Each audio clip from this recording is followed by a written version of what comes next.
एक बहुत ही shocking plane crash. Air India की फ्लाइट AI 171 अहमदाबाद से लंदन जा रही थी। 240 से ज्यादा पैसेंजर्स और क्रू मेंबर्स इसमें बैठे थे और टेक ऑफ करने के सिर्फ 40 सेकंड बाद ही ये फ्लाइट बड़ी तेजी से नीचे डिसेंड करने लगी और लिटरली टेक ऑफ के 2 मिनट बाद ही ये प्लेन जाकर क्रैश कर जाता है गुजरात के रेजिडेंशियल एरिया में। ये पूरा इंसिडेंट इतना शॉकिंग इसलिए है क्योंकि इतिहास में इस स्पेसिफिक प्लेन टाइप के लिए ये पहला क्रैश है। ये एक बोइंग 787 ड्रीम लाइनर प्लेन था जिसका एक एक्सीलेंट सेफ्टी रिकॉर्ड है। आज तक इतिहास में ये प्लेन कभी क्रैश नहीं किया है। ड्रीम लाइनर की पहली फ्लाइट साल 2009 में उड़ी थी, आज से 16 साल पहले, और तब से लेकर आज तक कोई भी इस लेवल का हादसा इस प्लेन के साथ नहीं हुआ है। मैं जानता हूं बोइंग एज ए कंपनी का एक बहुत ही खराब ट्रैक रिकॉर्ड रहा है पिछले कुछ सालों में, जैसे कि उनके प्लेन टाइप B737 मैक्स जिसमें कई सारे मैन्युफैक्चरिंग डिफेक्ट्स देखे गए और कई सारे प्लेन क्रैशेस भी देखे गए हैं पिछले कुछ सालों में, लेकिन ये वाला प्लेन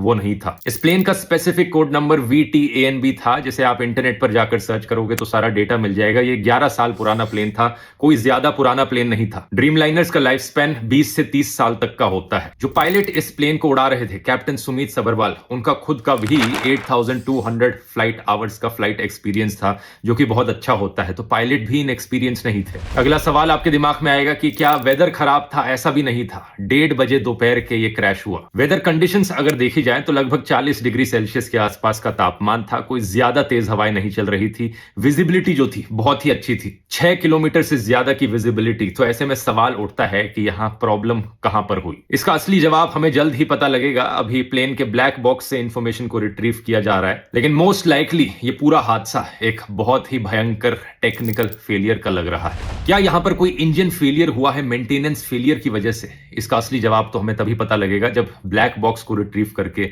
सारी इंफॉर्मेशन पब्लिक में रखी जाएगी। लेकिन सवाल यहां पर पूछे जाने चाहिए इन दो कंपनीज से, एयर इंडिया और बोइंग।